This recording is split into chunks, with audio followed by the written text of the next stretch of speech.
Et comme j'ai parlé de la confirmation, il n'est pas incongru que je dise aussi quelque chose à propos de l'extrême-onction.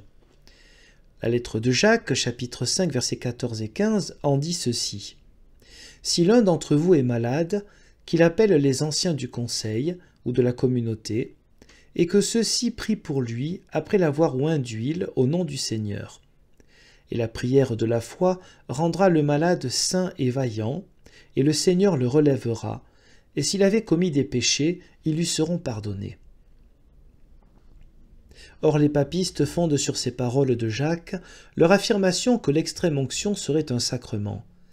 Mais Jacques n'a en l'occurrence rien enseigné d'autre qu'une amicale sympathie et une visite auprès des malades. On doit les consoler par l'onction d'huile, et il n'est pas du tout question d'huile consacrée, mais tout simplement d'huile. Jacques n'attribue pas non plus le pardon du péché et le salut à l'huile, mais à la prière que les responsables de la communauté font avec foi pour les malades. Cette onction ne repose sur aucune parole divine qui nous dirait avec certitude que le péché est pardonné par le signe de l'onction. En revanche, cela même est accordé à la prière. Selon la définition des papistes, la prière serait donc un sacrement. Mais, comme annoncé plus haut, que personne ne se soucie du nom de sacrement. Que nous chaud le nom latin que les latins eux-mêmes ont mal compris. Nous savons que le baptême, le corps et sang de Christ, le mariage sont institués par Dieu, que le pardon du péché est fondé sur la parole de Dieu, que l'extrême-onction et la confirmation sont des gestes amicaux pratiqués par les humains, mais seulement après qu'a été accompli l'acte juste et essentiel. L'onction est moins que la prière, et la confirmation assortie du crème est moins que la parole de la foi. Il faut en délibérer ici. Je dois donc parler aussi de l'ordination.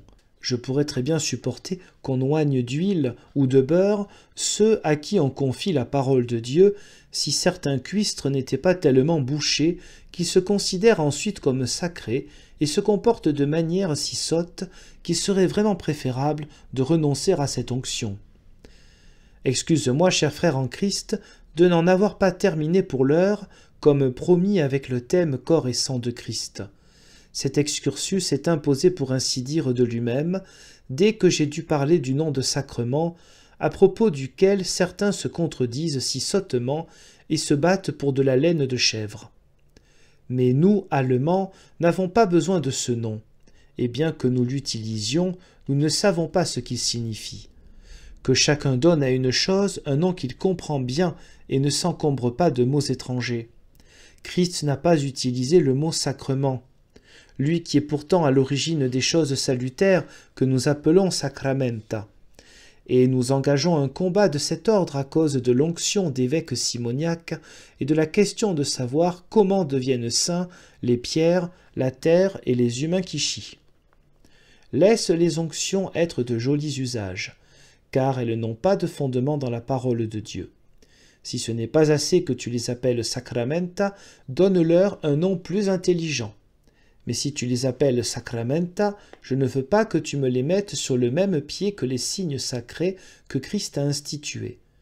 Je ne voudrais pas non plus que tu me qualifies de sacrement les signes divins, si sacrement désigne pour toi l'onction des évêques auxiliaires, car les signes divins sont bien trop respectables pour pouvoir être comptés parmi les signes inventés par les humains. Dans ce qui précède, il a été prouvé de manière suffisamment approfondie que Christ ne pouvait et ne devait être offert en sacrifice qu'une seule fois, car il lui revient en propre que, en s'offrant lui-même à Dieu, il soit pour l'éternité une offrande payant pour le péché de tous les humains. Il en résulte que la messe n'est pas un sacrifice, mais une remémoration du sacrifice qui n'a pu être offert qu'une seule fois, et pour les faibles, elle est une assurance que Christ les a rachetés, afin qu'ils soient donc d'autant plus certains, s'ils le croient fermement, que Christ a payé pour leurs péchés sur la croix, et que, mangeant et buvant sa chair et son sang avec une telle foi, ils reconnaissent que cela leur est donné pour les assurer que leur péché a bel et bien été pardonné, quand Christ a d'abord été mis à mort sur la croix. Christ est ainsi puissant et toujours présent, car il est un Dieu éternel. Sa souffrance porte aussi éternellement des fruits, comme Paul le dit en Hébreux 9, verset 14, « Combien plus le sang de Christ qui, par l'Esprit éternel, s'est remis sans tache à Dieu et s'est offert lui-même pour purifier nos consciences, etc. » Ici, Paul ne dit pas pour rien que Christ s'est offert lui-même à Dieu par l'Esprit éternel. Mais à cet endroit, nous lisons en latin « per spiritum sanctum », par l'Esprit Saint. Car Paul explique dans le même passage comment Christ, offert en sacrifice une seule et unique fois, est pour l'éternité un sacrifice précieux et durable pour tous les humains. Et il assure que la souffrance de Christ porte aussi des fruits pour l'éternité, puisqu'il est un esprit éternel et Dieu. Mais ici, les gens simples doivent apprendre que dans ce cas, on ne se dispute pas quant au fait de savoir si le corps et le sang de Christ sont mangés et bu, car aucun chrétien n'en doute, mais s'il s'agit d'un sacrifice ou seulement d'une remémoration. Or la question se pose parce que les curaillons, dans l'erreur, enseignent deux choses contradictoires. La première est qu'ils enseignent que la messe serait un sacrifice, et qu'ils ont davantage profité de cette doctrine que ce qu'ont à ce jour âprement amassé tous les princes et seigneurs. La seconde est qu'ils utilisent pour eux-mêmes un pain de grande dimension et n'en donnent qu'un petit au commun du peuple. Et si on les interroge sur la dimension du sang et sur la raison pour laquelle ils ne le dispensent pas aux simples chrétiens, ils répondent qu'on ne devrait pas y prendre garde, qu'il n'y a pas là de différence. Celui qui mange Christ en petite dimension ne mange pas moins que le prêtre. Ce serait en fait tout pareil. Alors tu dis, si c'est pareil, pourquoi appelles-tu ta part un sacrifice? Et comment se fait-il que ma part ne soit pas un sacrifice? Si la mienne n'est pas un sacrifice et que les deux parts sont pareilles, la tienne ne doit pas non plus être un sacrifice. Ici, ils commencent à marquer une différence et ne rapportent les paroles de Christ qu'à eux-mêmes. Et si c'est vrai, ce qui n'est pas le cas, le corps et le sang de Christ ne seraient que pour les prêtres. Nous sommes loin de penser cela. Aussi l'homme simple doit-il s'en tenir à cette objection, car dès qu'on se met à avaler ce qu'ils disent, cela vous prend à la gorge, et vous ne pouvez pas l'avaler. Si c'est un sacrement, comment se fait-il que le tien est un sacrifice et pas le mien? Sacrifice et sacrement sont-ils la même chose? Afin cependant que soit manifeste l'erreur quand ils disent que leur sacrement serait un sacrifice, nous voulons d'abord prendre la chose en main ainsi. Tout ce que l'homme offre en sacrifice, aussi précieux que ce soit, l'est pourtant moins que s'il s'offrait lui-même. C'est aussi pourquoi Christ s'est offert lui-même, afin, en tant que médiateur, d'offrir à Dieu le summum de ce qu'il avait. Comment alors l'homme pourrait-il offrir un sacrifice à Dieu? S'il veut offrir à Dieu le summum dont il dispose, il doit faire comme Christ, il doit s'offrir lui-même en sacrifice. Car Christ n'a pas offert en sacrifice quelqu'un d'autre, mais il s'est offert lui-même.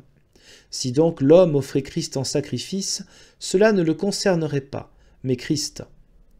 Et comme le sacrifice de Christ n'est rien d'autre que souffrir la mort pour nous pauvres pécheurs, comme cela a été prouvé plus haut, il doit s'en suivre que celui qui offrirait maintenant Christ en sacrifice le crucifierait, car personne ne peut offrir le sacrifice suprême s'il ne s'offre pas lui-même en sacrifice.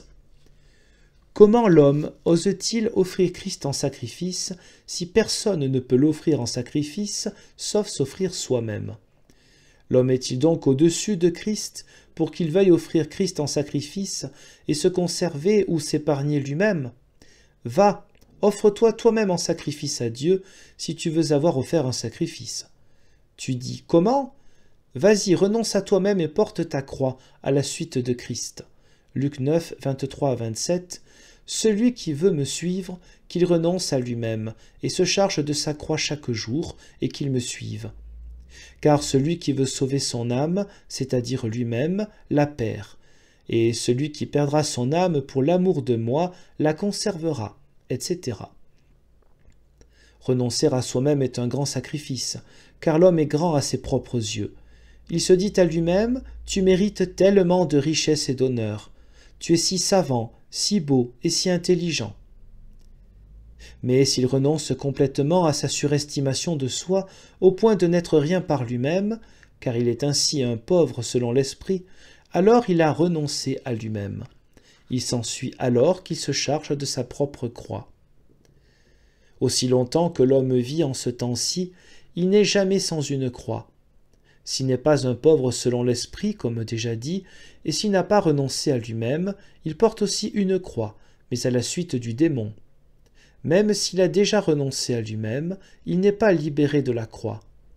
Mais il doit d'abord porter sa croix, c'est-à-dire supporter avec patience tout ce qui est contre Dieu et contre lui-même, mais aussi tout ce qui est agréable à Dieu et contre lui-même, ne tenir aucun compte d'aucune maladie, d'aucune ignominie, d'aucun déclin du bien et des honneurs, réduire en poudre par une souffrance inlassable le démon qui nous tente de préférence par des honneurs ou une réputation exubérante, et suivre le Seigneur avec beaucoup de sueur et de travail, c'est-à-dire que, comme il s'est abandonné lui-même pour nous à toute souffrance, nous devons aussi nous abandonner pour l'amour de lui et supporter toute forme de douleur.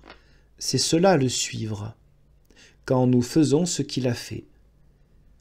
Si tu veux en effet offrir quelque chose en sacrifice à Dieu, offre-lui ton orgueil, méprise ton nom, ton bien, ton âme, c'est-à-dire toi-même, ou ton âme, c'est-à-dire le sens et la vaillance de ton esprit, car la vaillance et l'esprit de l'homme sont orgueilleux. J'ai dit cela en introduction afin que chacun comprenne ce que signifie réellement l'expression « offrir en sacrifice », et que le plus grand sacrifice est que l'homme s'offre lui-même. Personne ne peut d'ailleurs offrir l'homme en sacrifice sinon lui-même. Christ ne peut donc offrir personne en sacrifice sinon lui-même, et il l'a fait une seule fois. Ce que nous faisons quotidiennement ne doit donc pas être un sacrifice, mais une remémoration certaine du sacrifice de Christ mis à mort une seule fois.